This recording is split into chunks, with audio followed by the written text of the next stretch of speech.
लोक जनशक्ती पार्टीच्या महाराष्ट्र प्रदेशाध्यक्षपदी प्रमोद कुदळे यांची निवड करण्यात आली आहे।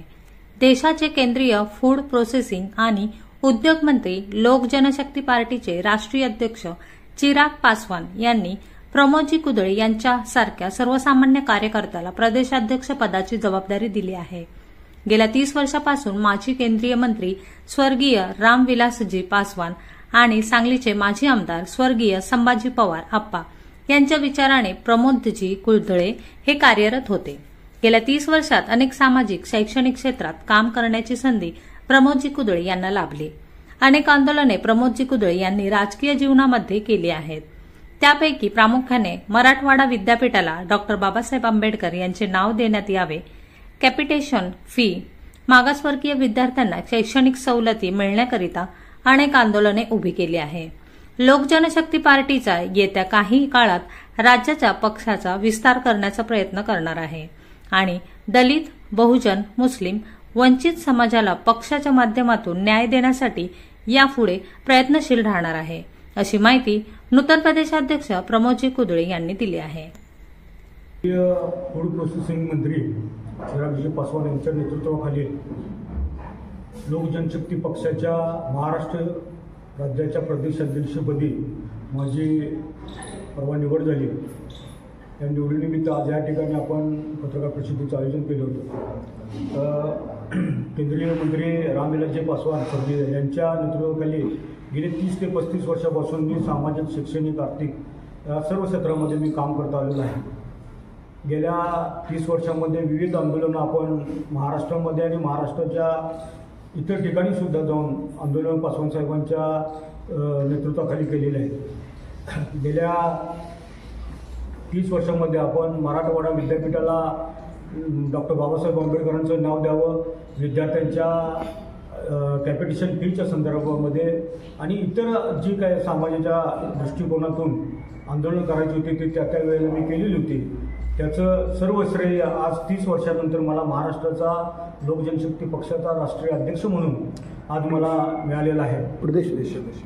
प्रदेशाध्यक्ष महाराष्ट्राचा प्रदेशाध्यक्ष म्हणून निवड माझी झालेली आहे।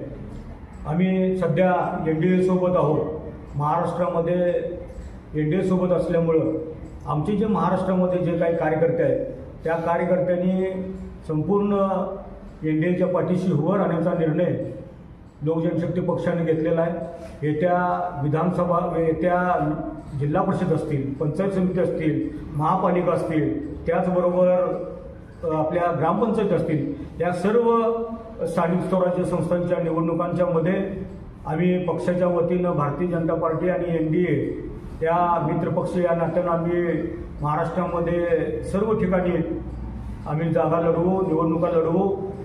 आम्हाला सन्मानानं भारतीय जनता पार्टी आणि त्यांच्या मित्रपक्षांनी आम्हाला निवडणुकीमध्ये मानाचं स्थान दिलं पाहिजे, आमच्या कार्यकर्त्यांना मानाचं स्थान दिलं पाहिजे।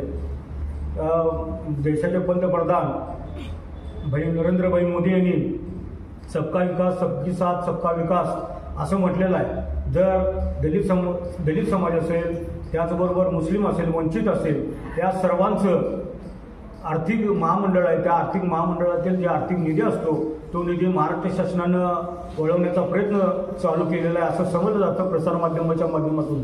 परंतु महाराष्ट्राचे लाडके मुख्यमंत्री देवाभाऊ यांनी कुठल्याही परिस्थितीमध्ये मागासवर्गीयांचे आर्थिक निधी कुठेही वळवला जाणार नाही अशी ग्वाही दिलेली आहे। त्यामुळं हा जो काय विरोधकांच्याकडून जो समाजामध्ये निगेटिव्ह पसरवला जातो त्याचा निषेध आम्ही करत आहोत।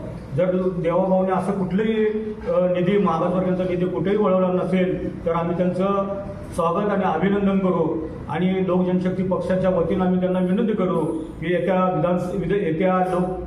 ज्या निवडणुका स्थानिक स्वराज्य आणि इतर कुठल्या निवडणुका असतील त्या निवडणुकांच्या मध्ये लोक जनशक्ती पक्षाला अगदी सन्मानाची वागणूक दिली पाहिजे।